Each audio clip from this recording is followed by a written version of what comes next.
ఒకే దేశం ఒకే ఎన్నిక ప్రతిపాదన ఇతర పార్టీల్లో గుబులు పుట్టిస్తున్నాయని, దేశం అనగానే ప్రతి ఒక్కరికి నరేంద్ర మోడీ గుర్తుకు వస్తారని చేవెళ్ల ఎంపీ విశ్వేశ్వరరెడ్డి అన్నారు. శుక్రవారం వికారాబాద్ నియోజకవర్గంలో ఆయన పర్యటించారు. ముందుగా మా శారదా ఆసుపత్రిలో నిర్వహించిన రక్తదాన కార్యక్రమంలో పాల్గొని కేరళలో నిర్వహించిన సభ్యత్వ నమోదు కార్యక్రమం పాల్గొన్నారు. అనంతరం పట్టణంలోని బీజేపీ జిల్లా నాయకుడు రాజేందర్ రెడ్డి నివాసంలో విలేకరుల సమావేశం నిర్వహించి మాట్లాడారు.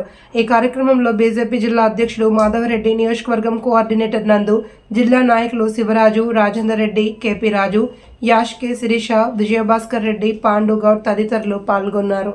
దారుణ మండలం, పైగా ఇది మాజీ ఎమ్మెల్యే ఆనంద్ గారి విలేజ్. ఇంతమంది ఉన్నా కూడా కేరళి గ్రామంలో 192 ఓట్ల బీజేపీ ఆధిక్యాన్ని ఇక్కడ మనం సాధించగలిగినామంటే నిజంగా గ్రామంలో ఉన్నటువంటి యువకులు, బీజేపీకి సంబంధించినటువంటి నాయకులు అందరూ, ఇతర పార్టీ నాయకులు కూడా మనందరికీ సహకరించడం వల్ల మనకి సాధ్యమైంది.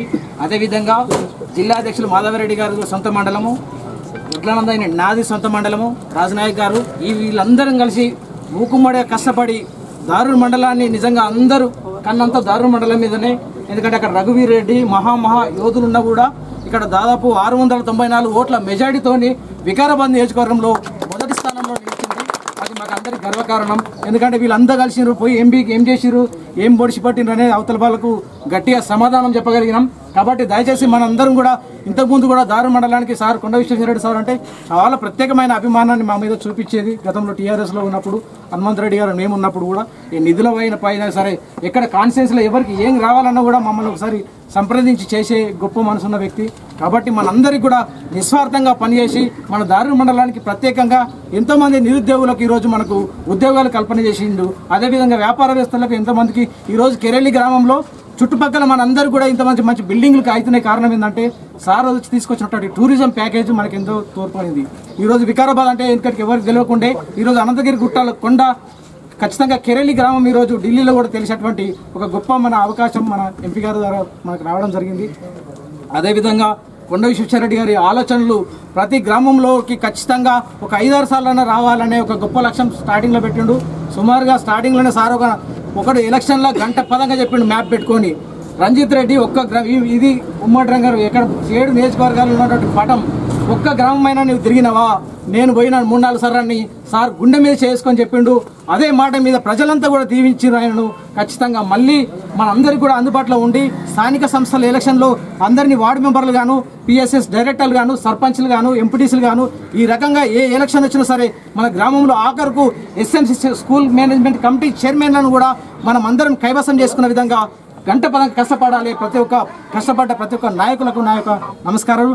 అదేవిధంగా కొత్త పాత మన పార్టీలో జాయిన్ కావడం జరిగింది.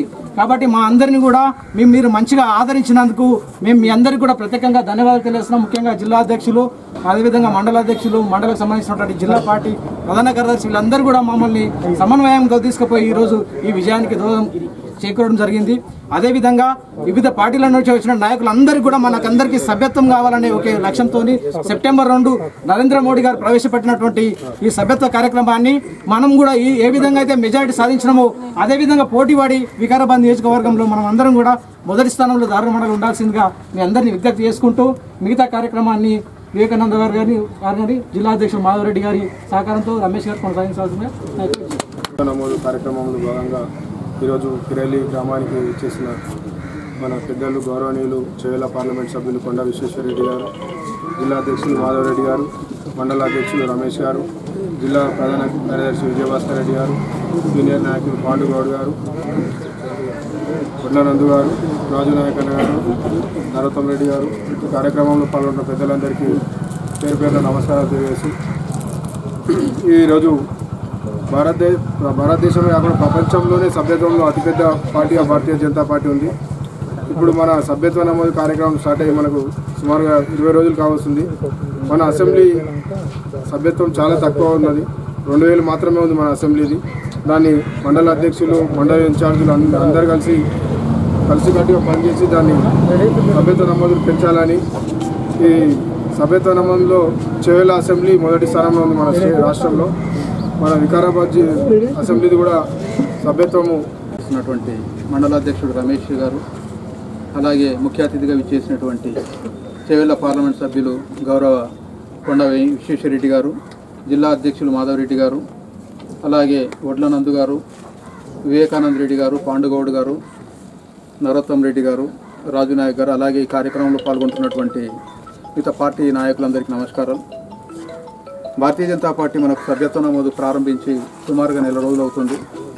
అయితే ఈ కార్యక్రమం లోపల మనం ప్రారంభించినప్పటి నుంచి కూడా కొన్ని కార్యక్రమాలు, పండుగలు, ఈ ఉత్సవాలు రావడంతో మన కార్యక్రమానికి కొంచెం కొంత విజ్ఞానం కలిగిన కూడా మనకు వికారాబాద్ జిల్లా లోపల ఇప్పటివరకు జరిగిన సభ్యత్వం లోపల వికారాబాద్ అసెంబ్లీ ముందంజలో ఉంది. 5,000 మందితోటి వికారాబాద్ అసెంబ్లీ మొదటి స్థానంలో ఉంది. 2వ స్థానం లోపల పరిగి, 3వ స్థానం లోపల తాండూరు ఉంది. అది అయినా కూడా మనకు ఇంత క్రితం 2014 లోపల మనకు మెంబర్షిప్ వచ్చేసి 11,000 మెంబర్షిప్ ఉంది. అయితే ఇప్పుడు మన 5,000 మెంబర్షిప్ ఉంది. మనకు ఇంతకుముందు జరిగిన మెంబర్షిప్ను దృష్టిలో పెట్టుకోకుండా అంతకంటే 2 మెంబర్షిప్ చేయాల్సిన అవసరం మనకు ఉంది. కాబట్టి మనకు వచ్చే మొదటి విడత కార్యక్రమం 20వ తారీఖు పూర్తయింది. 2వ విడత కార్యక్రమం ప్రారంభం కాబోతుంది. కాబట్టి ఈ 2వ విడత కార్యక్రమం లోపల మన గ్రామాల లోపల ప్రతి దగ్గర కూడా మన మెంబర్షిప్ లోపల విరివిగా పాల్గొనాల్సిన అవసరం ఉంది. కేవలం నాయకులు వచ్చినప్పుడే నాయకులతో పాటే మనం కనిపించడం కాదు, మన ప్రతి కార్యకర్త కూడా మన వంతుగా ప్రతి ఒక్కరం కూడా మెంబర్షిప్ చేసి పార్టీ అభివృద్ధి కోసం మనం పనిచేయాల్సిన అవసరం ఉంది. ఈ గ్రామ స్థాయిలో ఉన్నటువంటి వాళ్ళందరూ కూడా తమ క్రియాశీల సభ్యులు కావాలంటే మినిమం 100 మందిని మెంబర్షిప్ చేసిన క్రియాశీల సభ్యత్వం ఉంటుంది. కాబట్టి ఖచ్చితంగా మనం చేయాల్సిన మెంబర్షిప్ను మన గ్రామాల్లో కూడా చేసుకుంటూ మండల స్థాయిలో బాధ్యతలు తీసుకునే వాళ్ళు, జిల్లా స్థాయిలో బాధ్యతలు తీసుకునే వాళ్ళకు కొన్ని టార్గెట్లు పెట్టడం జరిగింది. మండలం లోపల బాధ్యత ఉండాలంటే మినిమం 200 మందిని మెంబర్షిప్ చేయాలి. జిల్లా లోపల బాధ్యతలు ఉండాలంటే 500 మంది మెంబర్షిప్ ఉండాలి. అదే రకంగా ఏదైనా ఎన్నికల్లో పోటీ చేయాలనుకునే వ్యక్తులు మినిమం 1000 మందితోటి సభ్యత్వాన్ని చేయించాల్సినటువంటి టార్గెట్ మనకు పార్టీ ఇవ్వడం జరిగింది. కాబట్టి దాన్ని దృష్టిలో ఉంచుకొని ప్రతి ఒక్కరం కూడా మన యొక్క టార్గెట్లను పూర్తి చేసుకొని మన యొక్క నాయకత్వాన్ని పెంచుకునే ప్రయత్నం చేద్దాం. ఈ కార్యక్రమంలో పెద్దలు మాట్లాడతారు. కాబట్టి నాకు ఇచ్చినటువంటి అవకాశం ధన్యవాదాలు.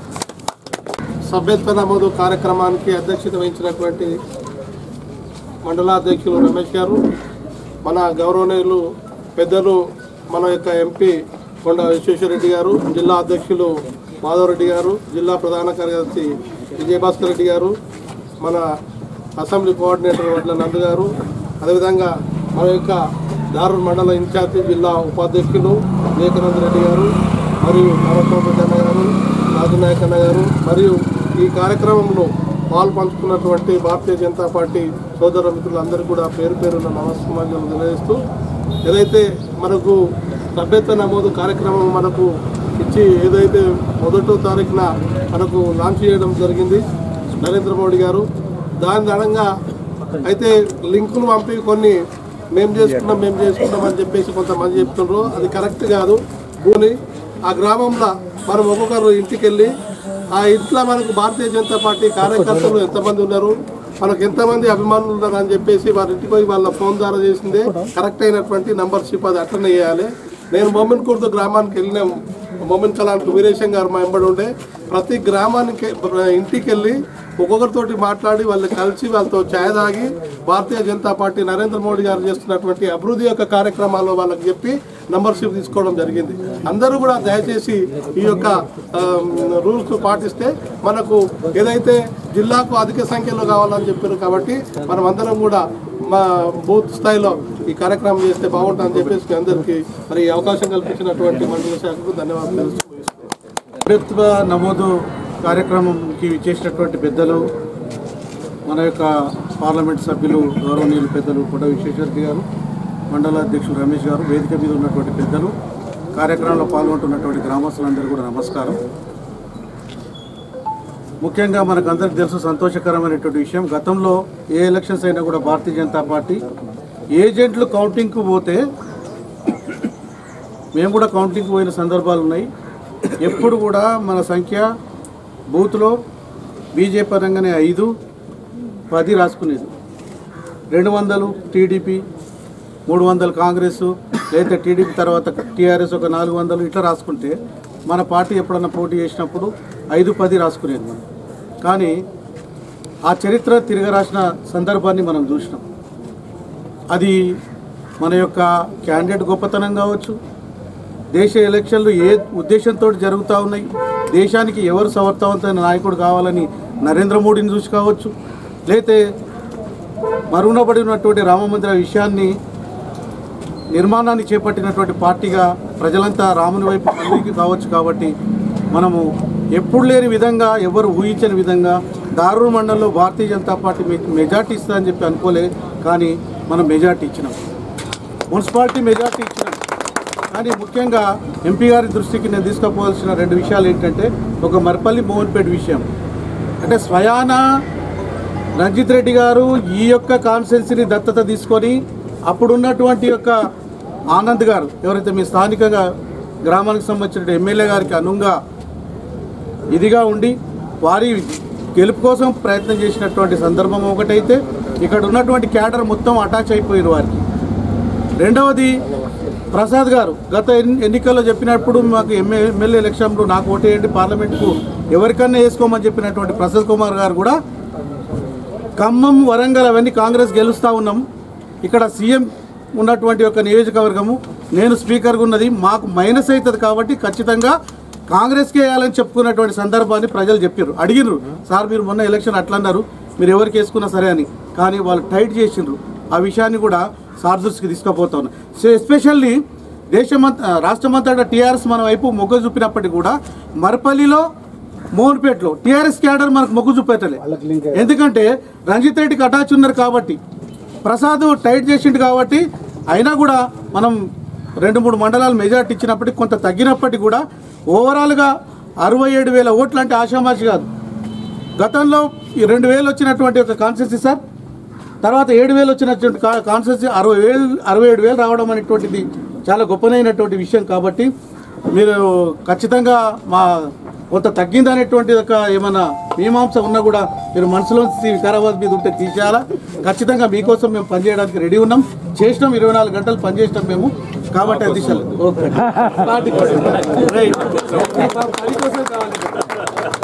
అదే రకంగా మాకు కొంత పని విషయంలో కూడా మీరు చొరవ చూపాలని చెప్పి కోరుతా ఉన్నా. రెండవ విషయం, ఇప్పటికి ఈ రోజుకి వచ్చినటువంటి డాటా ప్రకారం మన యొక్క వికారాబాద్ జిల్లా 10,000 సభ్యత్వంతో 10,000 అయ్యింది. రాష్ట్రం మొత్తంలో చేవేళ్ల కాన్స్టిట్యున్సీ హైయెస్ట్ ఉన్నది. పార్లమెంట్ వైజ్గా నిజామాబాద్ పార్లమెంట్ హైయెస్ట్ ఉన్నది. కానీ మన 10,000లో 5,000 వికారాబాద్ ఉంటే 3,000 పరిగి 2,000 తాండూరు తోటి ఓవరాల్గా 10,000 సభ్యత్వంతో ఉన్నాం. కానీ నవరాత్రి ఉత్సవాలు ఇవన్నీ చెప్పినాం. కానీ పార్టీ ఇచ్చినటువంటి సూచన గమనించాలి. మనం వ్యక్తిగతంగా ఎవరికి వారు రెఫరెన్స్ పంపుకొని 100, 200, 300 చేయడం కాకుండా బూత్ వైజ్గా 200 ఖచ్చితంగా చేయాలనేటువంటిది పార్టీ ఇచ్చినటువంటి లైనప్. ప్రతి నాయకుడు ఎవరైనా సరే ఉదయం సాయంత్రం 2 గంటలు, ఉదయం సాయంత్రము 2 గంటలు టైం ఇచ్చి గ్రామాల వారీగా, బూత్ల వారీగా మనము రోజు 25 మందిని సభ్యత్వం చేయించాలి. అది బాధ్యత ఉన్న ప్రతి ఒక్కరు కానీ ఎవరో అధ్యక్షులు ఉన్నారని వారికి అని కాదు. ఇది పార్టీ సైద్ధాంతికంగా మనం బలపడడానికి ఈ యొక్క సభ్యత్వం రావడము చాలా అదృష్టం. ఇది ఇంకొకటి, లోకల్ ఎలక్షన్ కన్నా ముందు రావడం ఇంకా మనకు చాలా ముఖ్యమైనటువంటి విషయం. ఎవరైతే లోకల్ బాడీలలో సర్పంచ్లు కావాలనుకున్నా, వార్డు మెంబర్లు కావాలనుకున్నా, జెడ్పీటీసీలు కావాలనుకున్నా, ఎంపీటీసీలు కావాలనుకున్నా, మున్సిపల్ కౌన్సిలర్స్ కావాలనుకున్నా, మన పార్టీకి సభ్యులను పెంచుకోవడం ద్వారా మనము ఎక్కువ ఓట్లను సాధించడానికి అవకాశం ఉంటుంది. కాబట్టి ఖచ్చితంగా బూత్ల వారీగా ఈ రోజు నుండి, సాయంత్రం నుండి ఖచ్చితంగా, ఎందుకంటే మన సంఖ్యను పెంచుకోవాల్సిన అవసరం ఉన్నది. బూత్కు 200 చొప్పున ప్రతి ఒక్క కార్యకర్త చేపియాలని చెప్తా ఉన్నా. ఇది ఖచ్చితంగా పార్లమెంట్ సభ్యులకు కూడా టార్గెట్ ఉండొచ్చు. పార్లమెంటు స్థాయిలో వారు కూడా మెంబర్షిప్ డ్రైవ్లో వెళ్ళాలని. గతంలో నిజామాబాద్ కూడా వెళ్ళొచ్చాడు సార్, మన దగ్గర రఘునందన్ రావు గారు వచ్చారు ఏది లాంచింగ్ ప్రోగ్రామ్కి. తర్వాత 22వ తారీఖు ప్రేమ్ సింగ్ రాథోడ్ గారు వస్తున్నారు మన జిల్లాలో. వారు ఒక రోజు 2 మండలాలు మెంబర్షిప్ డ్రైవ్లో వాళ్ళు పాల్గొంటారు. ఒకటి మోహన్పేట, మర్పల్లి అనుకున్నాం 22వ తారీఖు. అట్లా ప్రతి ఒక్కరు ఒక పెద్ద నాయకుడు వస్తూ ఉంటారు. మన మీద పర్సుయేషన్ జరుగుతూ ఉంటుంది, రివ్యూ జరుగుతూ ఉంటుంది, ఎంత అవుతుంది ఏం కథ అని. మన డాటా మనం ఇక్కడ మన చప్పుదాకున్నా కూడా అక్కడ నమోదవుతుంది కేంద్ర కార్యాలయంలో, ఢిల్లీలో కానీ రాష్ట్రంలో కానీ సభ్యత్వం ఎంత అవుతుందని చెప్పేసి. ఇంకోటి, మనం ఏదో నెంబర్ వచ్చినాం కాబట్టి నెంబర్ అయిందని చెప్పుకోవడం కాదు. దాంట్లో మన సెకండ్ ఆప్షన్లో వాళ్ళ వార్డు మెంబరు, తర్వాత బూత్ ఏది, అవన్నీ డీటెయిల్స్ అన్నీ కూడా ఎంటర్ అయితేనే ఆ బూత్లో ఆ మెంబర్ యాడ్ అయినట్టు. అవన్నీ కూడా కాకుండా సింపుల్గా నెంబర్ వేసి రాసుకుంటే కూడా కాదు. దాంట్లో ఉన్నటువంటి రిలీజియన్ వస్తూ ఉన్నది, క్వాలిఫికేషన్ ఏంటిది, తర్వాత ప్రొఫెషన్ ఏంటిది అనేటువంటిది, వార్డు ఎంత, జిల్లా ఏంది, మండలం ఏంది అనేటువంటి ప్రతి డాటా వస్తున్న ఆ డాటాను ఫుల్ఫిల్ చేసినట్టయితేనే మనం ఆ వార్డులో మెంబర్ అయినట్టు, అది డాటా మనకు వచ్చినట్టు అవుతుంది. కాబట్టి ఇవన్నిటిని కూడా గమనించి ఖచ్చితంగా మన జిల్లా మంచి పర్ఫార్మెన్స్ తోటి మెంబర్షిప్ చేసే విధంగా మనం అందరం ప్రయత్నం చేద్దాం. ఇది ఎవరి కోసం కాదు, బూత్ అధ్యక్షుని కాడ నుంచి జిల్లా అధ్యక్షుని వరకు ఎవరు ఉండని, కూడా స్టేట్ ఎగ్జిక్యూటివ్ ఉండని, ఆఫీస్ బేరర్స్ ఉండని, మండల టీమ్స్ ఎవరైనా ఉండని, ఇదంతా కూడా పార్టీ సిద్ధాంతం కోసం పనిచేసేటువంటి పని. ఎవరి వ్యక్తిగతంగా ఎవరి కోసం కాదు, పార్టీ బలపడడానికి. కాబట్టి ఆ రకంగా మనకు ముందుకు పోతారని చెప్పి తెలియజేసి అవకాశం ఇచ్చినందుకు ధన్యవాదాలు తెలియజేస్తాను. ఉన్న బీజేపీ నాయకులందరికీ, ముఖ్యంగా ఎలక్ట్రానిక్ ఇంకా ప్రింట్ మీడియా మిత్రులందరికీ కూడా నమస్కారం. ఎన్నికలు అయిపోయాక నేను 100 రోజులైనవి, రిజల్ట్స్ వచ్చినాక ఎంపీగా ఉంటుంది. ఎలక్షన్స్ అయిపోగానే నా పని అంటే గెలుస్తున్నా అని కాదు, ఎందుకంటే ఎలక్షన్స్ కాకముందు కూడా మీరు చూసిండ్రు. కోవిడ్ అప్పుడు నేను ఓడిపోయినప్పుడు కూడా పనిచేస్తున్నా, అదే విధానంగా పనిచేస్తున్నా పోయినా. కానీ ఎలక్షన్స్ కాగానే 3 రోజుల తర్వాత పని నేను మొదలుపెట్టింది ఏంటంటే 2 పనులు. ఒకటేమో రైల్వే డీజీఎంను కలవడం, రైల్వే సమస్య ఎన్నో ఉన్నాయి, అవి అప్పుడే మొదలుపెట్టిన రిజల్ట్స్ రాకముందే. తర్వాత జుంటుపల్లిలా కేవలం 5-10 లక్షల లోపం లేకున్నందువల్ల ఆడ 2000 ఎకరాలకు నీళ్లు వాడతలేవు. అది నేను వెంటబడి అది చేపించినాను. మళ్ళీ అప్పటి వరకు రిజల్ట్స్ వచ్చినాయి. కానీ సో అప్పుడే ఇవి బయటికి సీజీఎం కలిసి బయటికి వారు చెప్పొద్దని, ఎందుకంటే అప్పటి వరకు నేను ఎంపీని కాదు, మంచిగా రిజల్ట్స్ వచ్చినాక. అయితే పనిలో దాంతో మొదలుపెట్టిన. కానీ ఇమీడియట్లీ అఫీషియల్గా ఎంపీ కాగానే 100 కోట్లు ఏదైతే వచ్చినాయో మన కోట్పల్లికి, దాన్ని సెంట్రల్ గవర్నమెంట్ నుంచి వచ్చినాయి. దాన్ని రివ్యూ మొదలుపెట్టిన. కలెక్టర్ గారితో, ఇక్కడ స్పీకర్ గారు ఉండే అందరితో మొదలుపెట్టిన. ఆ 100 కోట్లు ఇక్కడ ఎట్లా వాడుకుంటే నిజంగానే డెవలప్ అవుతుంది. అప్పుడు ఒక్క పైసా లేనప్పుడు కూడా ఈ ప్రాంతం టూరిజంగా డెవలప్ అయింది. గుట్ట కింద ఎన్నో రిసార్ట్స్ వస్తున్నాయి, కోట్పల్లి ఎంతోమందికి ఉద్యోగాలు వస్తున్నాయి. ఈ ప్రాంతంలో ఒక్క పైసా లేనప్పుడు కూడా ఇప్పుడు 100 కోట్లు ఉంటే 100 ఎక్కువ కావాలి అని నా ఆశ. ఈ ప్రతి కోటి రూపాయల పెట్టుబడితోటి ఎంతమందికి ఉద్యోగాలు అయితే ఎంత డెవలప్ అవుతుంది, అది నేను కలెక్టర్ గారితో, ఫారెస్ట్ డిపార్ట్మెంట్, టూరిజం డిపార్ట్మెంట్ అందరితో చర్చలు అయినాయి. ఫస్ట్ ఫేజ్ విడతలు కూడా అప్రూవ్ అయినాయి. ఫస్ట్ ఫేజ్ విడతలు 34 కోట్లు. అది మొదలు పెడితే దాని తర్వాత ఎన్సీసీ ఆఫీస్ లేకుండా ఇక్కడ ఎన్సీసీ ఆఫీస్ అన్నీ తెలంగాణ వ్యాప్తంగా దాదాపు 60-70 ఆఫీసులు ఉంటే 50 హైదరాబాద్లో ఉన్నాయి. వికారాబాద్ లేకుంటే ఎన్సీసీ ఆఫీస్ ఇక్కడ పెట్టాలని. అయితే అది కూడా వాళ్ళు దాదాపు 99% అప్రూవ్ అయింది. ఇంకా వేరే చిన్నదంటే నాగరం గ్రామంలో ఆడ సిగ్నల్ లేకుంటే ఆ టెలికాం టవర్ కొత్తగా ఏర్పాటు చేస్తున్నాము. ఆ భూమి కూడా అది అలొకేట్ అయింది. అది కూడా వచ్చే నెలలో అది కూడా ఇనాగ్రేట్ అవుతుంది. అదే కాక కేంద్ర ప్రభుత్వం 14,000 కోట్లు ఒక హార్టికల్చర్ ప్రోగ్రామ్ పథకం అనౌన్స్ చేసింది. దాంట్లో ఇక్కడ కనీసము మన ప్రాంతంలో 1000 కోట్ల కొరకు నేను అప్లై చేసిన, అది ప్రయత్నం కూడా చేస్తాను. ఇంకా అక్కడ పోయి ఇంకా ఏకలవ్య రెసిడెన్షియల్ స్కూల్ ఇక్కడ ట్రైబల్స్ యాక్చువల్లీ మనం క్వాలిఫై కామ్ దానికి ఇది అనుకుంటే 50% కంటే ఎక్కువ ట్రైబల్స్ ఉన్న పాపులేషన్ ఉదాహరణంగా ఆదిలాబాద్లో అక్కడ సాధ్యమవుతుంది. ఇక్కడ రూల్స్ ప్రకారం కాదు, అయినా కూడా నేను మంత్రి గారిని కలిసిన, వాళ్ళు ప్రయత్నం చేస్తాం. నాకు ఆశ ఉంది ఏంటంటే ఏకలవ్య మోడల్ రెసిడెన్షియల్ స్కూల్ కూడా ట్రైబల్ వెల్ఫేర్ మినిస్ట్రీ ద్వారా ఇక్కడికి వస్తుంది. ఇంకో విషయం నేను అప్పుడే మొదలుపెట్టిన, ఇంతకు ముందే నేను ఎంపీగా ఉన్నప్పుడు అది కాలేదు. ఏంటంటే తాండూరులో మన షాబాద్ రాయ్ ఇండస్ట్రీ మొత్తం టౌన్లు ఉన్నది, అది దుమ్ము అవుతుంది టౌన్ అంతా. అయితే బయట అలాట్ చేయమని, మొత్తం ఇండస్ట్రీని బయట అలాట్ చేయమని 300 ఎకరాలు ఇప్పుడు కేటాయించింది. కానీ ఇప్పటి వరకు ఆడ దాని కాంపౌండ్ వాళ్ళు లేరు, కరెంట్ లేదు, నీళ్ళు లేదు, అయితే ఎవరు పోతుంది లేదు. అయితే అది కూడా నేను ఇక్కడ ప్రభుత్వంతో, ఇక్కడ small and medium scale industries department తోటి కలిసి మాట్లాడినాము. వాళ్ళు కూడా నేను ఉన్నప్పుడే ఈ 1-2 ఇయర్స్నే అది అవుతుంది అనుకుంటా. అప్పుడు తాండూరులో ఉన్న ఇండస్ట్రీస్ అన్నీ అక్కడ షిఫ్ట్ అవుతాయి. అక్కడ తక్కువ ధరకు భూమి ఇస్తారు. తాండూరులోనేమో ఉన్న భూమిలో ఒక్కొక్క ఎకరము దాదాపు 4-5 కోట్లు ఉండొచ్చు. అది వేరే దానికి వాడుకొని అక్కడ అగ్వకు తీసుకోవచ్చు. ఇంకోటి ఫెసిలిటీస్ కూడా మంచిగా ఉంటుంది. అదే కాక దాంతో వచ్చే దుమ్ము, దాంతో వచ్చే వేస్ట్ మెటీరియల్ మీరు చూస్తారు అంతా పడేసి ఉంటాయి. అది సిమెంట్ ఇండస్ట్రీస్కు ఎట్లా వాడాలనో ఆ సిమెంట్ ఇండస్ట్రీస్ తీసుకునేటట్టు నేను మన సెంట్రల్ గవర్నమెంట్ మన గచ్చిబౌలిలో ఉన్నది national council for cement and building materials, వీళ్ళు ఆల్రెడీ వీళ్ళతోటి 3 సార్లు మీటింగ్ అయినాయి. వాళ్ళు వచ్చి శాంపిల్స్ తీసుకోయారు.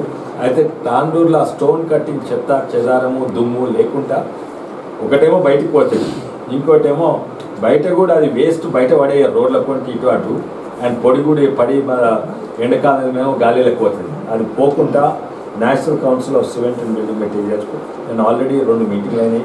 వాళ్ళు వచ్చి శాంపిల్ తీసుకోయారు. వాళ్ళు సిమెంట్ ఇండస్ట్రీస్ చెప్తారు ఇదంతా సిమెంట్లో వాడుకోవాలి. ఇంకోటి కోట్పల్లి జుంటుపల్లి గ్రామం, జుంటుపల్లి ఏమో చిన్నది ఆల్రెడీ చేసినాము. ఇప్పుడు వాళ్ళు ఊరికి పోతే వాళ్ళు చాలా సంతోషంగా ఉంది. 5 ఏళ్ళ సార్ లేదు. ఈసారి ఈ వానాకాలం ఆడ గేట్లు 2 గేట్లు పోయినాయి.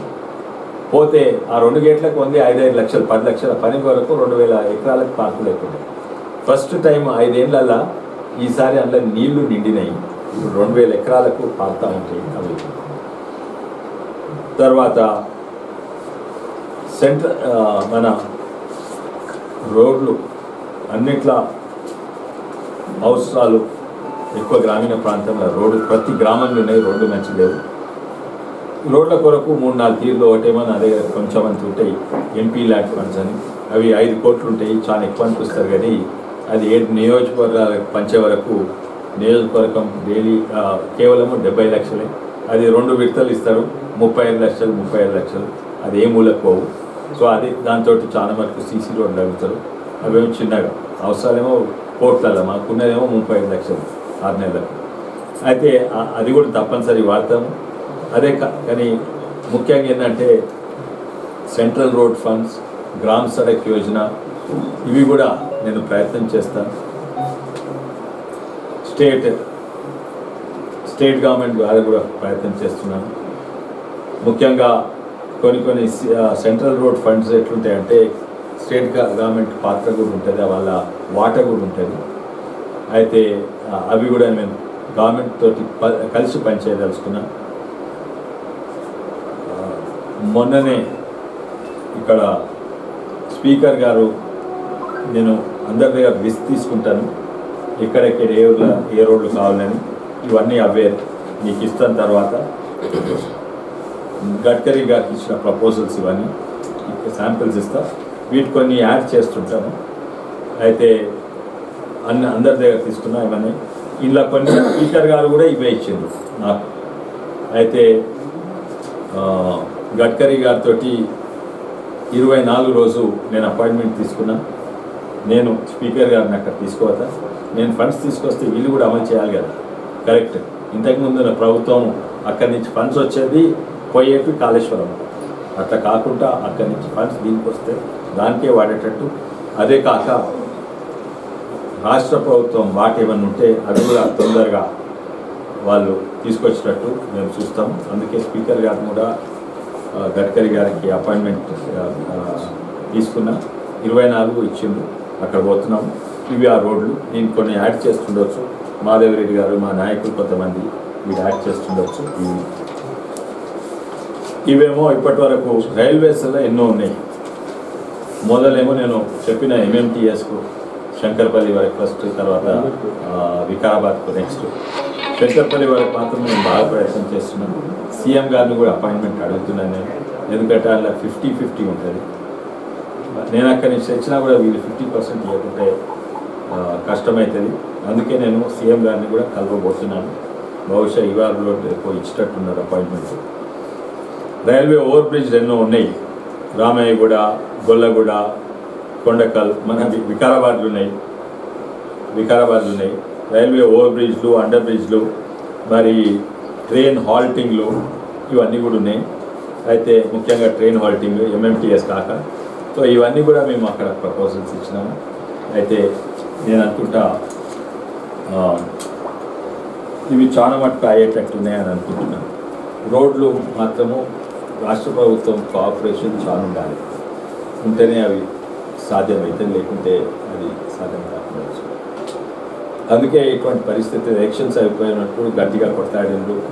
ఎంతోమంది అంటారు దగ్గర పరిచయాలు, ఒక్కొక్కరు దగ్గర పరిచయాలు ఉన్నా కూడా నన్ను గట్టిగా ఓడగొడుతందుకే, బీజేపీని ఓడగొడుతందుకే మన ఇప్పుడు ఉన్న ఎమ్మెల్యే ఇప్పుడు స్పీకర్గా పనిచేసిండు. దాన్ని నేను తప్పు పట్టాను.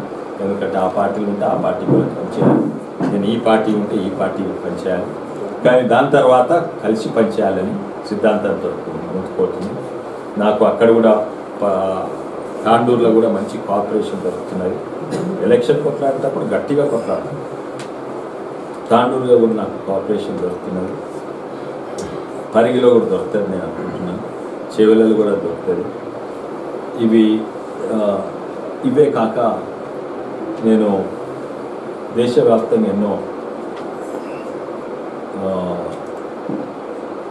ఎన్నో అంశాల మీద మాట్లాడదలుచుకున్నా. ముఖ్యంగా పార్లమెంట్కి పోయినాక ఈసారి పార్లమెంట్ కొంచెం వేరే విధానం ఉంది. నేను మొట్టమొదటి పార్లమెంట్ ఉన్నప్పుడు అందరూ నవ్వుకుంటా కలిసి మాట్లాడేటోళ్ళు. కానీ ఇప్పుడు అందరూ కూడా ఒక క్రోధం తయారైంది. ఇది అంత దగ్గర మిత్రులు కూడా అంత కొంచెం దూరం ఉన్నట్టే అనిపిస్తారు. ఎందుకంటే కాంగ్రెస్ పార్టీ దేశాన్ని విడగొట్టాలని, ఒకరికొకరు చిచ్చు పెట్టాలని, సర్దార్జీలకు భారతీయులకు, అక్కడ తమిళియన్స్ ద్రవిడలకు భారతీయులు అంటే వాళ్ళు కూడా భారతీయులు కానీ వాళ్ళు వేరే. కానీ వాళ్ళు పొత్తు పెట్టుకున్నది ఎట్లా దేశాన్ని విడదీసే శక్తులతో పొత్తు పెట్టుకున్నారు. వాళ్ళు చేసేట్లు కూడా అట్లే, వాళ్ళు విదేశాలకు పోయి మాట్లాడేటట్లనే. కానీ భారతీయ జనతా పార్టీ మోడీ గారు అఖండ భారత్ సిద్ధాంతంతో భారతీయులందరూ కలిసి ఉండాలని వన్ నేషన్ అనే సిద్ధాంతంతో ముందుకుపోతుంది. అక్కడ చాలా డైవర్షన్ వస్తుంది. ఈ ఆలోచనకు చాలా డైవర్షన్ వస్తుంది. అభిప్రాయాలు వేరే ఉండవచ్చు కానీ ఈ విధానంగా దేశాన్ని విడదీసే, దేశానికే నష్టమయ్యే విధానంగా ప్రవర్తిస్తే అది రాజకీయాలకు మంచిది కాదు. ఇప్పుడు ముఖ్యంగా వాళ్ళు 99 వచ్చినందుకు గెలిచినట్టు వాళ్ళు అనుకుంటున్నారు. మేమేమో భారీ మెజారిటీ వచ్చింది.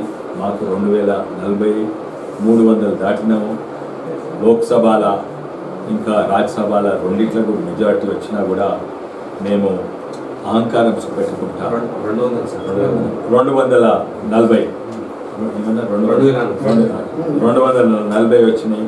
టోటల్ 300 కంటే ఎక్కువ లోక్సభల రాజ్యసభల మెజారిటీ ఉన్నా కూడా మేము అహంకారం లేకుండా చిత్తశుద్ధిగా అందరూ కూడా పనిచేస్తున్నారు. బీజేపీ నాయకులు దేశంలో రాష్ట్రంలో అయితే చూస్తున్నారు ఒకరినొకరు ఎట్లా తిట్టుకుంటుండ్రో, ఎట్లా కొట్టుకుంటుండ్రో. చాలా పాత ప్రభుత్వం అయినాక కొంచెం మంచిగా అనిపించింది. మన రాష్ట్రంలో రాజకీయ భాషనన్నా రాజకీయ నాయకుల ప్రవర్తన కొంచెం మంచిగా అయింది అనుకున్నాం. ముఖ్యమంత్రి గారు కూడా పాత ముఖ్యమంత్రి కాకుండా మోడీ గారితో మంచిగా మర్యాద ఇచ్చి మాట్లాడు పెద్దన్నను చాలా సంతోషం. కానీ ఈ నడుమ అది పోయింది. మీరు చూసిండ్రు ఒకరినొకరు ఎట్లా తిట్టుకుంటుండ్రు, ఒకరి ఏంది చీరలు గాజులు ఒకరిస్తే ఇంకోరు నీ కొడుక నా కొడుక అని తిట్టుకుంటున్నారు. మళ్ళీ ఆ కేసీఆర్ సమానకు పోతుందని ఇక్కడ అనిపిస్తుంది. దేశంలో కూడా ఢిల్లీలో కూడా కొంచెం అంత మంచిగా లేదు వాతావరణం. ఇటువంటి రాజకీయాలు దేశానికి రాష్ట్రానికి మంచిది కాదు. అయితే వాళ్ళు 99 వచ్చినా గెలిచినాను అనుకొని ఇక మోడీని భయపెట్టిస్తా అంటున్నారు. మోడీ ఎవరికి భయపడ్డారు? 2 సీట్లు వచ్చినా, 200 సీట్లు వచ్చినా, 400 సీట్లు వచ్చినా మోడీ గారి డైరెక్షన్ అదే. అందుకే వర్క్ బిల్ తీసుకొచ్చే ధైర్యం ఉన్నది. ఇప్పుడు వన్ నేషన్ వన్ ఎలక్షన్ కొరకు ధైర్యం ఉన్నది. అన్నిటి కొరకు తయారు. ఎందుకంటే దేశ అభివృద్ధి మోదీ గారి లక్ష్యం. ఇది చాలామంది గమనించలేదు, కానీ బాధితులు ఎంతోమంది ఉన్నారు. ఈ వాకరు అని అంటున్నారు, ఎన్నో ఆరోపణలు. మీరు కులమత భేదాలు తీసుకొస్తున్నారు. కులమత భేదాలు తీసుకొచ్చేది కాంగ్రెస్ పార్టీ ఎప్పుడు కూడా. వాళ్ళది సిద్ధాంతమే ఓట్ బ్యాంక్ పాలిటిక్స్. అయితే చాలామందికి బాధితులు ఎంతోమంది, ముఖ్యంగా నిన్న ఇద్దరు కూడా కలిసిన మా హైదరాబాద్ నగరంలో. అయితే ఇది ముస్లిమ్స్లో కూడా, పేద ముస్లిమ్స్లో కూడా న్యాయం అవుతుంది. ఎందుకంటే వక్ఫ్ అనేది దాన్ని భారతదేశంలో అన్నిట్లో ఎక్కువ భూమిలు ఉందంటే వక్ఫ్ ఉన్నది. అందరికంటే ఎక్కువ భూమి వక్ఫ్ బోర్డుకున్నది. దాని నుంచి ఎన్నో వేలాది లేకుండా 1,00,000 కోట్లు ఆందాన్ని రావాలి.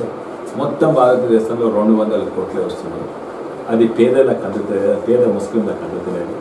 అదే కాక వీళ్ళు ఉన్న వక్ఫ్ బోర్డు ఏమో కబ్జాలు పెట్టుకొని అమ్ముకున్నారు. వేరే భూములు అసలుకు డాక్యుమెంట్స్ ఏం లేకుండా రాత్రి నోటీస్ ఇచ్చి ఈ భూమి ఇవాళ సంది వక్ఫ్ భూమి అని. ఇటువంటి చట్టము ఏ దేశంలో లేదు, ఇంక్లూడింగ్ మన ముస్లిం దేశంలలో.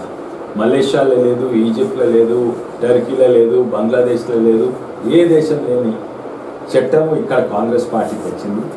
అది ఎంత ఘోరంగా ఉందంటే రాత్రి నిన్ననే ఉదాహరణ చెప్పిండు. హైదరాబాద్ నగరంలో ఎంతోమంది మిడిల్ క్లాస్ సాధారణ వ్యక్తులు 2087లో ప్లాట్లు కొన్నారు.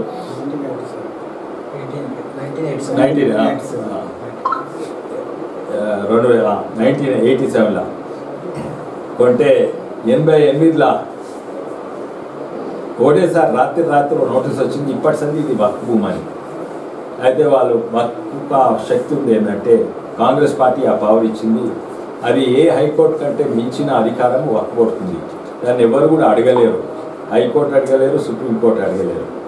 అయితే వీళ్ళు కోర్టుకు పోతే వక్ఫ్ను అడిగింది హైకోర్టు. సుబూత్ ఏంటంటే మాకు ఔరంగజీబ్ అంటే ఎవరు, వెనుకట దాడి చేసిన 400 ఏళ్ల కింద ఆ ఔరంగజీబ్ మాకు నోటి మాటతో చెప్పిండు ఇప్పటి సంది ఈ భూమి వక్ఫ్దని. అంటే వీళ్ళ దగ్గర డాక్యుమెంట్స్ ఉన్నాయి, ప్రూఫ్స్ ఉన్నాయి, అన్ని పక్కకు పెట్టి ఔరంగజీబ్ 400 ఏళ్ల కింద చెప్పిన ఔరంగజీబ్ నోటి మాట చెప్పి వీళ్ళ భూమి అయిపోయింది. ఇంత దారుణంగా ఏ దేశంలో కూడా లేదు. ఇటువంటి చట్టాలు కాంగ్రెస్ ప్రభుత్వం చేసింది. అయితే ఇవి ఇంటుంటే నవ్వుతున్నారు, కానీ ఇది ఇంకా మళ్ళీ కేసు ఇంకా నడుస్తుంది. ఇటువంటివి ఎన్నో ఉదాహరణలు ఉన్నాయి. మీరు తమిళనాడులో కూడా విన్నట్టున్నారు. ఊరి ఒక రాత్రి రాసేసింది మొత్తం ఊరు. ఆ ఊర్లో పెద్ద గుడి కూడా ఉండే ఎందుకంటే అది కూడా వక్ఫ్ భూమి అని. ఇటువంటి చట్టాలు కాంగ్రెస్ పార్టీ తీసుకుంటే ఇది దేశాన్ని నాశనం చేసే చట్టాలు సరిదిద్దుకుంటుంది. అట్లనే 1 నేషన్ 1 ఎలక్షన్స్ అనగానే వాళ్ళకి భయం అవుతుంది. ఎందుకు భయం కావాలి? అందరికీ ఒకటే ఎలక్షన్స్ కదా. కాంగ్రెస్ వేరే ఎలక్షన్, బీజేపీకి, టీఆర్ఎస్కు, టీడీపీకి వేరే కాదు, అన్న ఒకటే ఎలక్షన్స్. ఎందుకు భయపడుతుండ్రు? ఎందుకంటే రాజ్యాంగం మార్చిండ్రు. ఉన్న పద్ధతి ఎప్పుడైతే అంబేద్కర్ ఎప్పుడైతే సృష్టించిండో ఆయన ఏమనుకున్నా అంటే దేశంలో మొత్తం ఒకటేసారి ఎలక్షన్స్ అవుతాయి. ఒకటే దేశం కదా, అన్ని దేశాలలో అట్లే అవుతాయి. ఇక్కడ 10 ఎలక్షన్స్, 5 ఏళ్ళలో 10 ఎలక్షన్స్ ఉంటాయి. అట్లా మళ్ళీ ఎట్లయితే అంబేద్కర్ ఉన్న రోజులలో స్వాతంత్రం వచ్చినప్పుడు ఎట్లుండే మళ్ళీ అట్లా 1 నేషన్ 1 ఎలక్షన్స్ తీసుకొద్దామని ప్రయత్నిస్తుండ్రు. కాంగ్రెస్ పార్టీ వ్యతిరేకిస్తుంది. ఇటువంటివి ఎన్నో దాడులు. ఇవే కాదు, దేశం విడదీసే దాడులు అవుతుంది. అంటే కాశ్మీర్ వస్తే వాళ్ళు వేరే చేస్తారని, కాశ్మీర్ వస్తే వాళ్ళు మళ్ళా అదేంది వాళ్ళు అధికారంలో వస్తే కాశ్మీర్లో జేఎన్కేలా మళ్ళీ 370 రద్దు చేసి మళ్ళీ కాశ్మీర్ను విడదీస్తారు. ఇక్కడ దక్షిణ భారతదేశంలో కొన్ని శక్తులు ఉన్నాయి. మేము ద్రవిడులము, మేము భారతీయులం కానని ఆ శక్తులతో పొత్తు పెట్టుకుంటున్నారు. ఇక్కడ ఖలిస్తానులతో పొత్తు పెట్టుకున్నారు. వాళ్ళ సిక్కులకు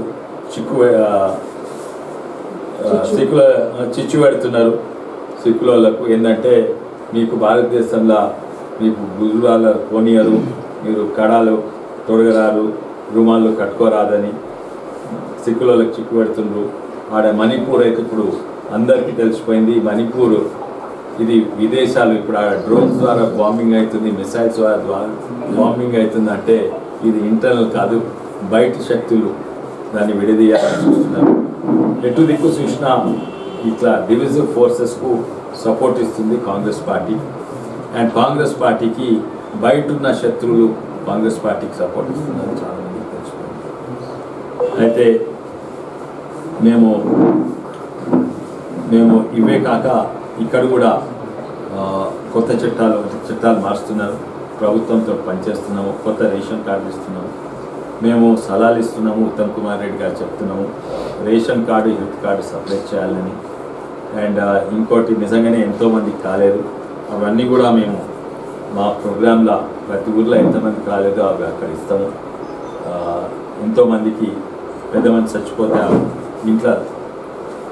ఇంట్లో కార్డే లేకుండా అయింది. ఇవన్నీ కూడా మేము ఎన్నో సలహాలు ఇస్తున్నాము, గవర్నమెంట్తో పనిచేయదలుచుకున్నాము. తర్వాత ఇది కూడా డబ్బునయ్యేటట్టు మన బీజాపూర్ హైవే ఇప్పుడు వేగంగా నడుస్తుంది. నేను తెచ్చింది నేనే, మధ్యలో 5 ఏళ్ళు ఇప్పటి వరకు అప్పుడు నేను ఎంతోమంది కలిసి ఎంతోమంది ఎంపీలు కలిసి ఎన్నో హైవేలు తెలంగాణకి తెచ్చినాం. అన్ని హైవేలు తెలంగాణ అయిపోయినాయి, కానీ మన బీజాపూర్ హైవే కాలేదు. నేనున్నప్పుడు ఈ టైంలో అయిపోతుంది, ఈ టైంలో కాదు, 2-3 ఏళ్ళనే అయిపోతుందని నాకు నమ్మకం ఉంది. అది స్పీడ్గా జరుగుతుంది. అది కూడా ఇచ్చిన, అది వేరే, అది కొత్త ప్రపోజల్ ఇంకా అప్రూవ్ కాలేదు, అది ఉన్నది. ఇక్కడి నుంచి తాండూరు వరకు మళ్ళా జహీరాబాద్ వరకు ఇల్లున్నాయి. అది ఇంకా అప్రూవ్ కాలేదు. నేను అనుకుంటా 1 ఇయర్ లోపల నేను చేయగలుగుతాను అనుకుంటున్నాను. గడ్కరీ గారిని ఇప్పటివరకు అక్కడ కేంద్ర ప్రభుత్వం ద్వారా శాంక్షన్ ఇప్పించే ప్రయత్నం ఏమైనా చేస్తారా? మీ కృషి ఎలా ఉండబోతుంది? నేను ఇప్పుడు కృషి చేయను. తాండూరు కందిపోటు తెచ్చిన దానికంటే మద్దతు ధర పెంచుకుంటే ఎక్కువ లాభం. కందిపోటు తెస్తాం, ఆడ బిల్డింగ్ కడతారు, కొందరు ఆఫీసర్లకు జీతాలు వస్తాయి, వేలాది మంది కాదు, 10 మంది లోకల్ వాళ్ళకు వస్తాయి జీతాలు, బయట వాళ్ళకు 20 మందికి జీతాలు వస్తాయి. దానికంటే ఎక్కువ కంది మీద మద్దతు ధర పెంచుడు చాలా లాభం అని నేను అనుకుంటున్నాను. నేను కందిపోటు వస్తే కొంచెం లాభం ఉంటుంది, నేను లెటర్ రాస్తా, కానీ అది వస్తుంది రాకుంటే తెలియదు నాకు. చూస్తాను, ప్రయత్నం చేస్తాను. కానీ నేను ముఖ్యంగా ప్రయత్నం చేసేది మన కందులకు మద్దతు ధర ఎక్కువ చేసుడు నేను గట్టిగా ప్రయత్నం చేస్తున్నాను. అది కూడా అవుతుంది. సార్, మీరు హైడ్రా కూల్చీలపై మీరు స్పందించారు. సో మీ పార్టీలో ఉన్న ఈటెల రాజేందర్ గారు హైడ్రా కూల్చీ సమర్థన చేయగలరు. సో మీరు దాన్ని ఎలా చూస్తారు సార్? లేదండి, ఇప్పుడు మీడియాలో ఉన్నారు, మీకు తెలుసు, మంచిగా అందరూ మంచిగా మాట్లాడితే అది న్యూస్ ఉండదు. ఈటెల ఒకటి అన్నాడు, నేను ఈటెల కొట్లాడుతున్నాం అంటే అది పెద్ద న్యూస్ అవుతుంది. కానీ వాస్తవంగా చూస్తే ఏంటంటే ఇది ఎట్లుందంటే, ఒక ఆయన అంటాడు ఏం గంట తెలియనోకి ఏం గంటే దానికి తొండం ఉందని నేను అంటా, తనంతా దంతాలు ఉన్నాయని ఆయన అంటాడు, నాకు పెద్ద చెవులు ఉన్నాయంటాడు, నాకు పెద్ద కాళ్ళు, అందరూ ఒకటే అంటున్నారు. నేను ఒక అంశం గురించి మాట్లాడుతున్నాను. ఈటెల గారు ఒక అంశం, దాంతో నేను లెటర్ కూడా రాసిన. హైడ్రా అనేది మంచిది, కానీ దీంట్లో ఏవి 4 లోపాలు ఉన్నాయి, 2 అపోహాలు ఉన్నాయి.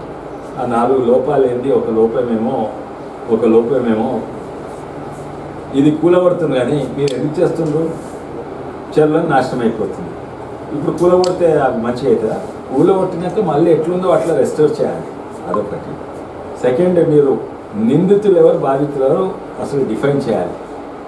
నిందితులు ఎవరంటే ఎవరైతే కట్టినోళ్ళో లేకపోతే పర్మిషన్ ఇచ్చే అధికారులను, ఇద్దరి మీద చర్యలు తీసుకోవాలి. మీరు ఓన్లీ కట్టినోళ్ళని తీసుకుంటారు, అధికారులని తీసుకుంటారు. ఇంకోటి ఏంటంటే, మీరు బాధితులు ఎవరో అమాయకుడు ఎవరో కట్టిండో పర్మిషన్ కొంటాడు, మీరు కూలగొట్టారు, కానీ ఆ బాధితులకు నష్టపరిహారం మీరు ఇప్పించాలి. ప్రభుత్వంతో ఇప్పిస్తారా లేకుంటే ఆ బిల్డర్ దగ్గర వసూలు చేసి ఇప్పిస్తారా, అది మీరు. అది కూడా హైడ్రా బాధ్యత తీసుకోవాలి. ఉత్తనే కూలగొట్టుడు భయపెట్టించుడు కాదు, ఇవి కూడా బాధ్యత తీసుకోవాలి. సో ఇటువంటివి ఉన్నాయి. అపోహలు ఏమో 2 ఉన్నాయి. ఒకటేమో ఇది రాజకీయ కక్ష కొరకు వాడుతుందని అపోహలు ఉన్నాయి. ఇంకోటేమో ఇది వసూళ్ళ కొరకు, లంచాలు వసూలు చేస్తారని. ఒకవేళ ఈ అపోహలు నిజమైతే ఐడియా ఉన్నా లేకున్నా దండుగా, లేకుంటేనే న్యాయమేమో ఒకవేళ ఈ అపోహలు నిజమైతే.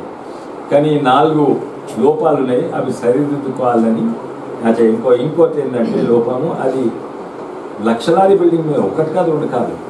అవునప్పుడు నాగార్జున అది కొంత పెద్ద పెద్ద వాళ్ళది ఏదో కొడితే అందరు సపోర్ట్ కొట్టిండు, కానీ అరే ఇంత ధైర్యం ఉంది హైదరాబాద్ అని సపోర్ట్ కొట్టిండు.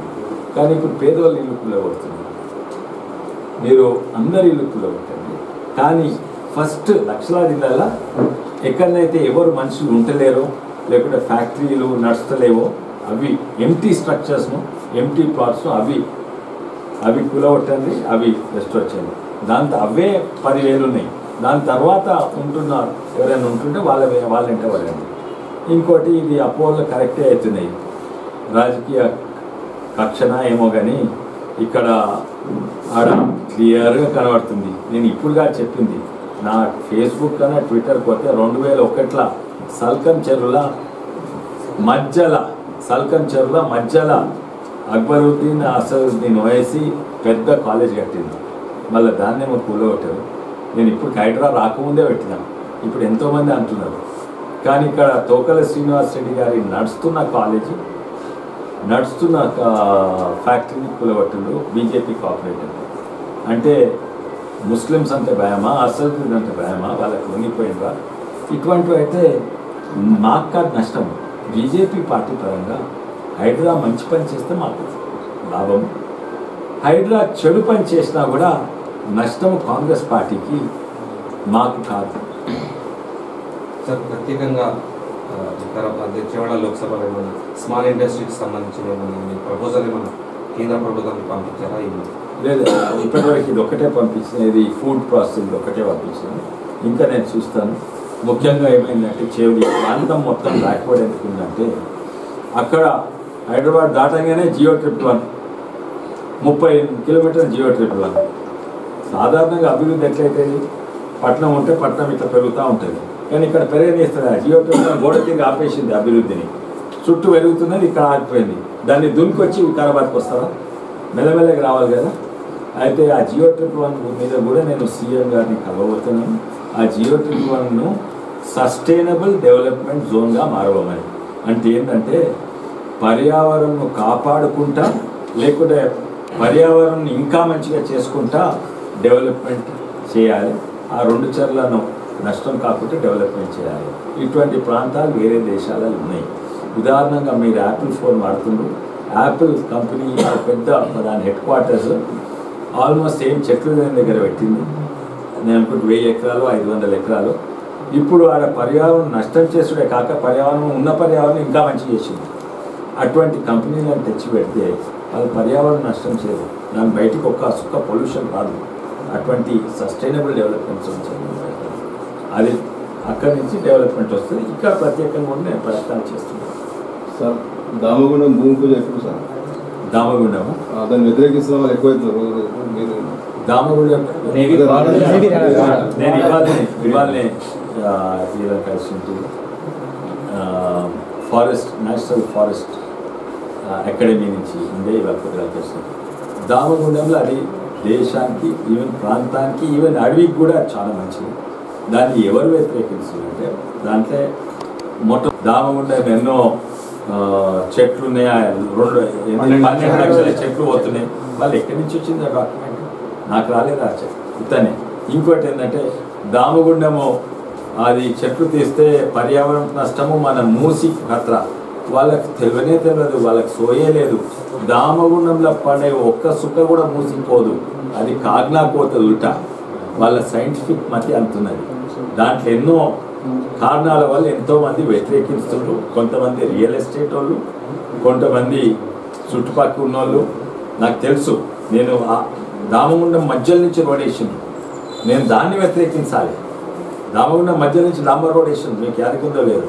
దానివల్ల ఇంతకుముందు చెట్లు కొట్టుకోబోతుండే, ఇప్పుడు ట్రైలర్ల రోడ్ మీద పోయి చెట్లు కొట్టుకోబోతుంది. నాకు తెలుసు ఎన్నో ప్రాంతాలలో ఇప్పుడు నేవీ రడార్ అయితే చుట్టూ కాంపౌండ్ వాల్ అవుతుంది, లోపల బర్లు గొడ్లు పోలేవు, చెట్లు కొట్టలేరు. అన్నిట్లో ఎక్కువ ప్రొటెక్షన్ అవుతారంటే నేవీ తీసుకుంటేనే ఉన్నదానికంటే ఎక్కువ ప్రొటెక్షన్ అవుతుంది. దాంట్లో అవును కొన్ని పోతాయి, దాని టోటల్ ఫుట్ ప్రింట్ అంటే దానికి ఏం కడతారు, యాంటీనాలు కడతారు. ఒక్కటి కాదు, ఎన్నో 20-30 సన్నగా పొడుగుంటాయి, అంటే ఇంతే భూమి ఇంతే పోతుంది.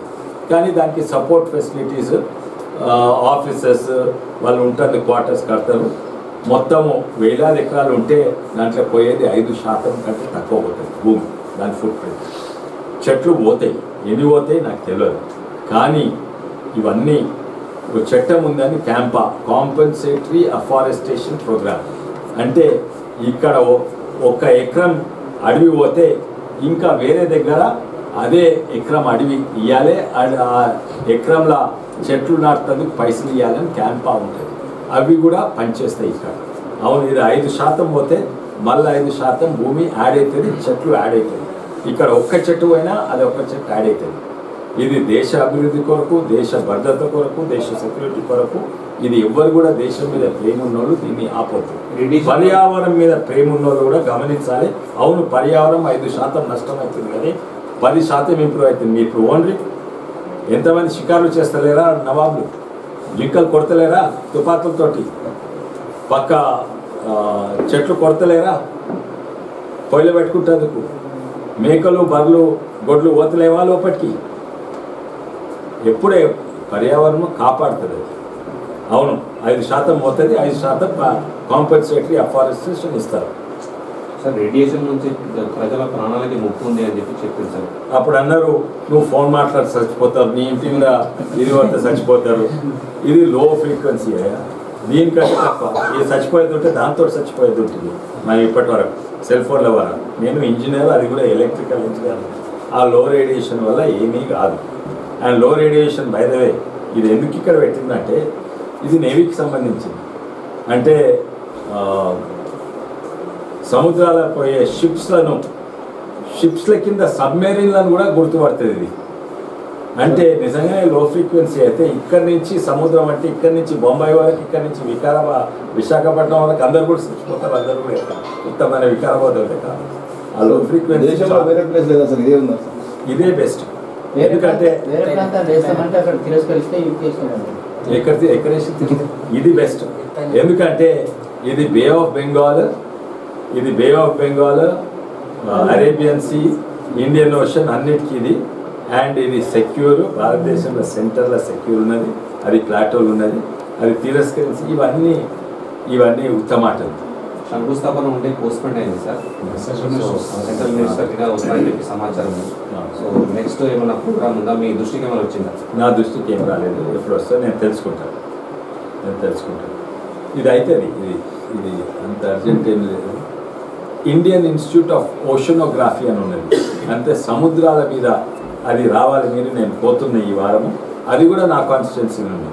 అంటే సముద్రాలలో ఏదైంది టైడల్ వేవ్స్, సునామీ, లేకుండా చేపలు ఎక్కడ ఎక్కువ ఉన్నాయి, ఇవన్నీ డేటా చెప్తూనే ఉంటుంది. అది ఎక్కడ ఉంది? సముద్రంలో లేదు, హైదరాబాద్ ఉంది. ఎందుకంటే హైదరాబాద్ ఉంటే అన్ని సముద్రాల డేటా వచ్చి వస్తుంది. అండ్ అఫ్ కోర్స్ ఇవాళ రేపు చాలా డేటా శాటిలైట్ నుంచి వస్తుంది. కానీ ఇది శాటిలైట్ నుంచి రాదు, ఇది ఈ యాంటీనా నుంచే డైరెక్ట్ అక్కడ పోతుంది. ఇది నీళ్ళ లోపటి వరకు కూడా పోతుంది, సిగ్నల్ బయటకు వస్తుంది. ఇక్కడ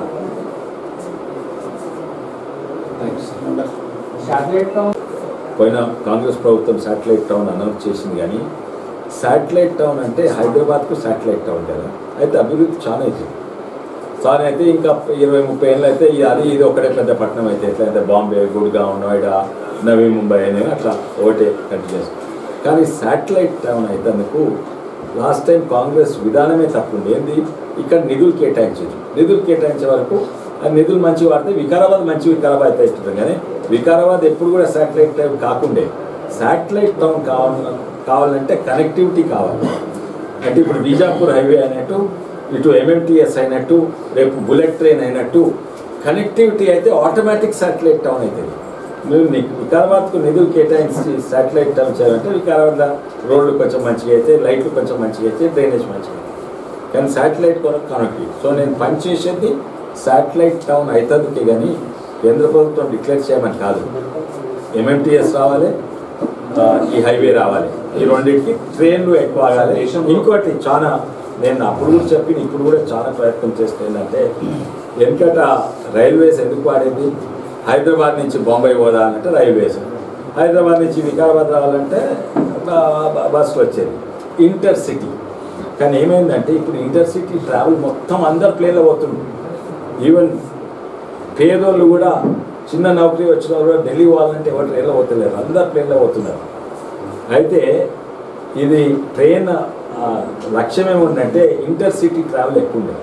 ఇప్పుడు ఇంటర్సిటీ ట్రావెల్ కాదు, ట్రైన్లు అంటే గ్రామీణ ప్రాంతాల టైర్ 2 సిటీ దాని కనెక్టివిటీ, దాని లక్ష్యమే మారవాలని నేను అప్పుడు ప్రయత్నం చేస్తున్నాను, ఇప్పుడు కూడా అదే ప్రయత్నం చేస్తున్నాను. అందుకే ఇప్పుడు రైల్వేస్ అంటే నాట్ హైదరాబాద్ నుంచి బొంబాయి పోవడం ముఖ్యం కాదు, తాండూరు నుంచి హైదరాబాద్ పోవడం ముఖ్యం. అయితే అదే నేను చెప్పి ప్రయత్నం చేస్తాను.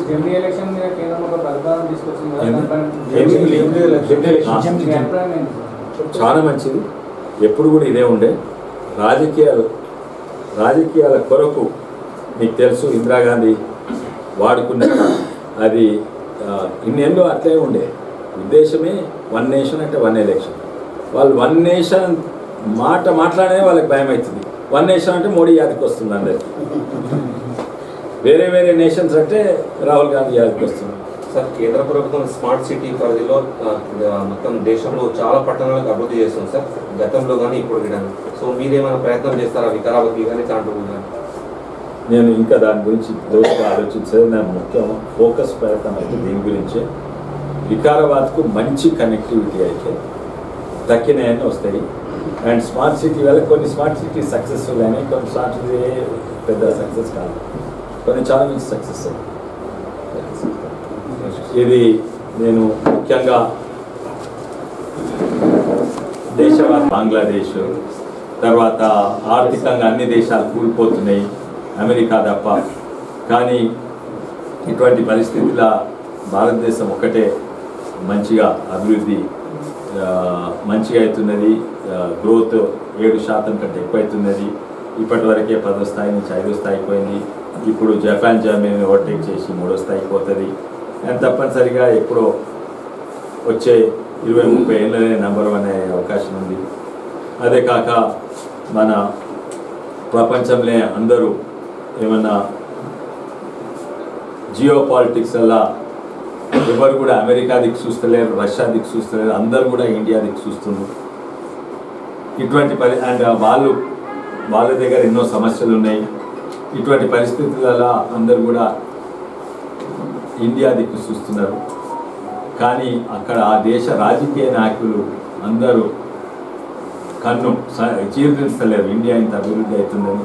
చైనా అయినా అమెరికా వాళ్ళు కొట్లాడుకున్న ఇండియాను అభివృద్ధి కావద్దని వాళ్ళ ఉద్దేశం. మన దేశం మీద ఎన్నో తీర్ల దాడి జరుగుతుంది.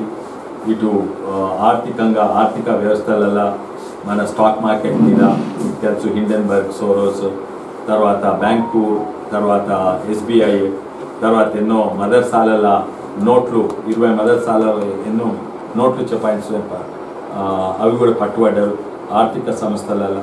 తర్వాత సమాజం కూడా విడదీసే శక్తులు ఎక్కువైనాయి. ఇప్పుడే చెప్పిన మేము ద్రవిడలము, మేము సిక్కులము అని విడదీసే శక్తులు.